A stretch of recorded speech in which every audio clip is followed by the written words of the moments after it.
Quittons la route 66 et traversons la réserve indienne des Navajo pour la vallée des Monuments, à la frontière de l'Arizona et de l'Utah.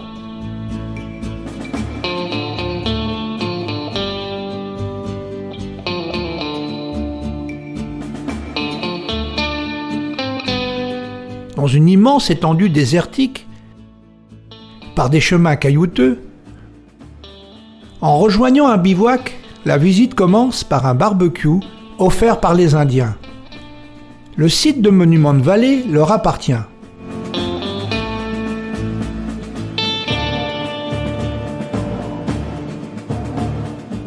Monument Valley est un plateau érodé, ne subsistent que des buttes témoins. L'oxyde de fer, manganèse, donne à ces buttes, en grès massif, cette couleur rouge.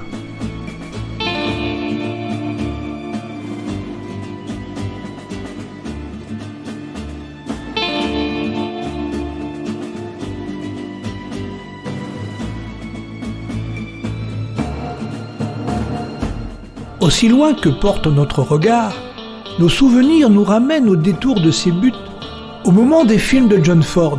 Notre imagination nous fait apercevoir John Wayne à la tête de la cavalerie dans la chevauchée fantastique, la charge héroïque, ou encore au bras de la prisonnière du désert.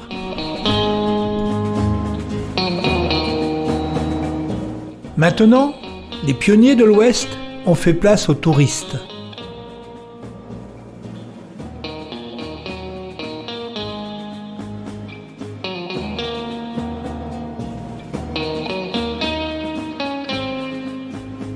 Quittons la communauté Navajo et reprenons la route pour un autre décor naturel dans le sud de l'Utah.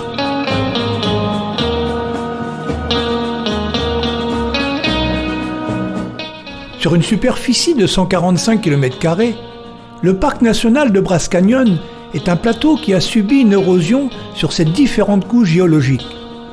Composé de roches sédimentaires, de calcaire, d'un peu de sable et d'argile, le plateau est attaqué par les pluies, le vent et la chaleur du soleil qui façonnent les murailles, les hauts douces et les différentes arches.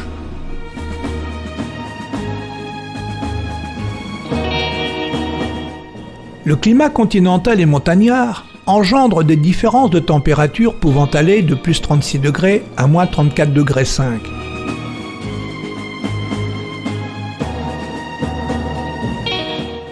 Les hauts douces, dont la hauteur peut varier de 1,50 m à 45 m, sont plus résistantes à l'érosion en ayant une fine couche, en périphérie, contenant du magnésium.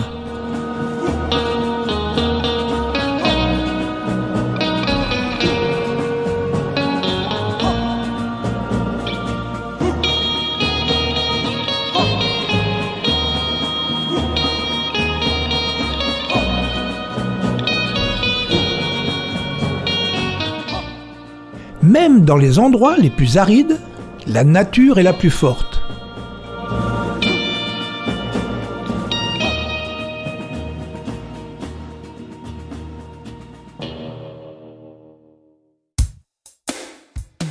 Laissons derrière nous cette nature de dentelle et de couleurs, pour nous rapprocher de la chaleur extrême, la vallée de la mort.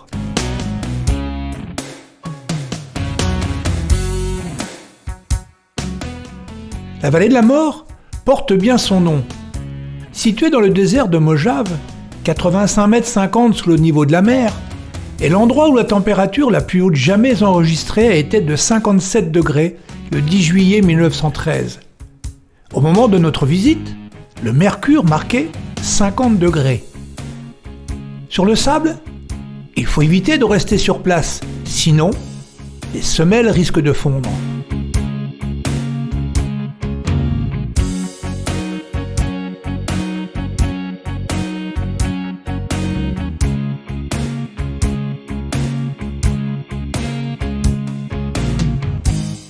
Quittons maintenant les chaleurs extrêmes pour aller nous rafraîchir sous des géants. Les géants du parc national du Séquoia.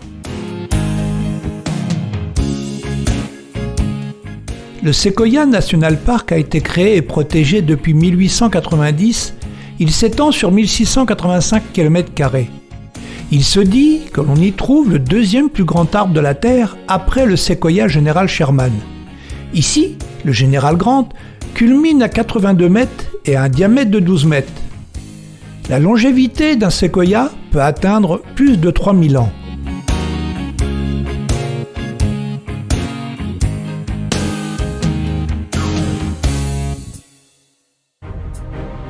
Pour la fin du voyage, direction la ville de la contre-culture américaine, de la tolérance et de l'émancipation des minorités, San Francisco.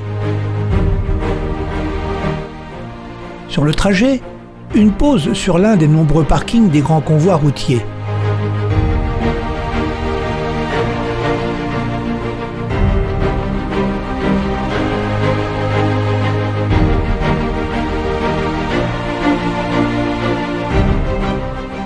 Branchement climatisation,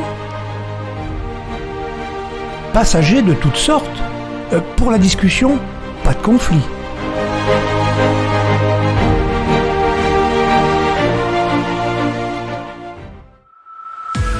San Francisco et ses 884 400 habitants est situé sur la côte ouest à 550 km de Los Angeles. Passage incontournable, le pont du Golden Gate, le pont de la Porte Dorée, relie San Francisco à la ville de Sausalito, située à la péninsule du comté de Marin.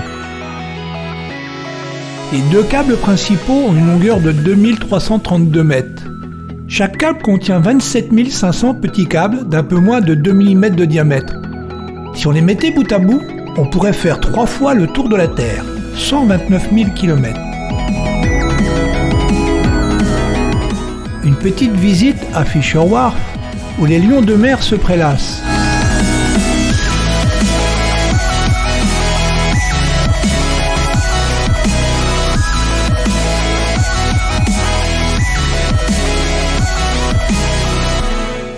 Maintenant, prenons la vedette pour une balade dans la baie.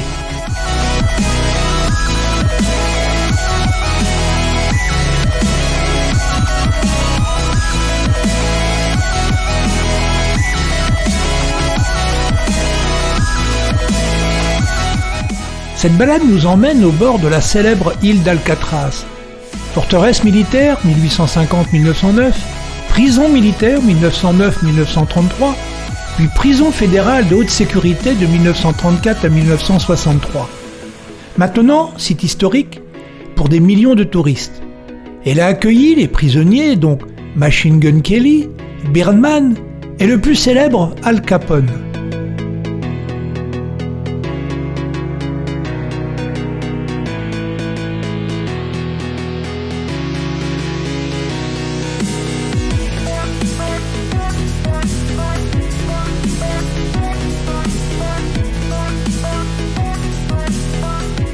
Avant de rentrer au port, un petit passage sous le pont.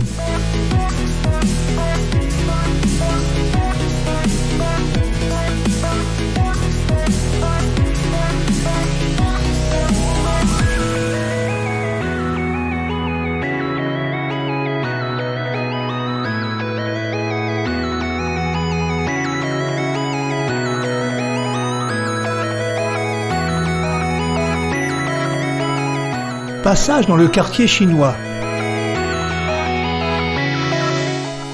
Le cable car.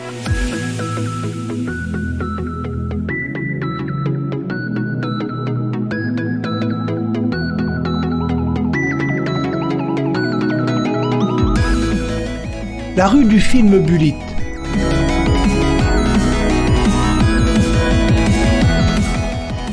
Entre moderne et ancien.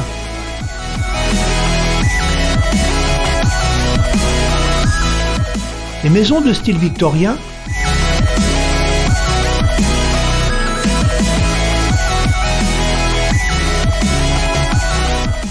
hôtel à Union Square.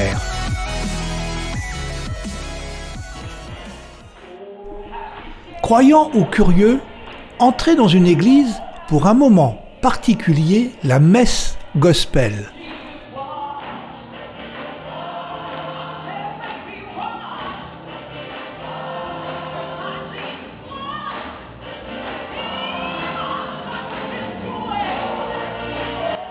L'Ouest américain est un territoire qui ne nous laisse pas insensibles. La grandeur de ces villes très urbanisées est en fait un petit endroit noyé dans l'immensité de ces régions.